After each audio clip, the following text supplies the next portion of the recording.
Free fire থেকে আমাদের বর্তমান প্রজন্ম শিশুদেরকে অবশ্যই রক্ষা করতে হবে, দেখা যাক কি হয়।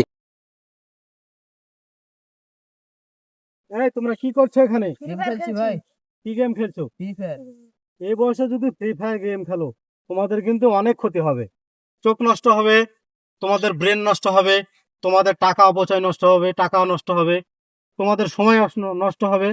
অবশ্যই তোমরা এই ফ্রি ফায়ার গেম থেকে যদি তোমরা ফিরে না আসো, তোমাদের কিন্তু ফিউচার প্ল্যান সবকিছু নষ্ট হয়ে যাবে।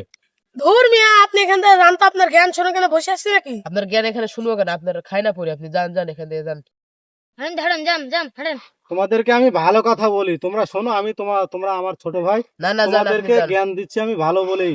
তোমরা অবশ্যই বিষয়টা একটু চিন্তা ভাবনা করে দেখো। আচ্ছা যান যান। আসলে এটা খেললে তোমাদের আপনি যান তো, যান তো ভাই, আপনি এখন তোমাদের যান, আপনি ভবিষ্যৎ এখন কিন্তু যান। নষ্ট। এটা আপনি এখন যান, আপনি এখন যান। এই যুগের ছেলেপেলেদের কোনো জ্ঞান দিয়ে কোনো লাভ নাই, কারণ এদের যদি একটা জ্ঞান দিই, এরাই কিন্তু উল্টে আমাকে আরো 5টা জ্ঞান দেয়। কোন জামানায় এসে পড়লাম! আসলে ডিজিটাল যুগ মানে কিন্তু মানুষের একদম অর্থ নষ্ট, মেধা নষ্ট, এই শিশুদের সব ভবিষ্যৎ নষ্ট হয়েছে। অবশ্য দেখি আরেকবার বলে এদের সংশোধন করা যায় কিনা।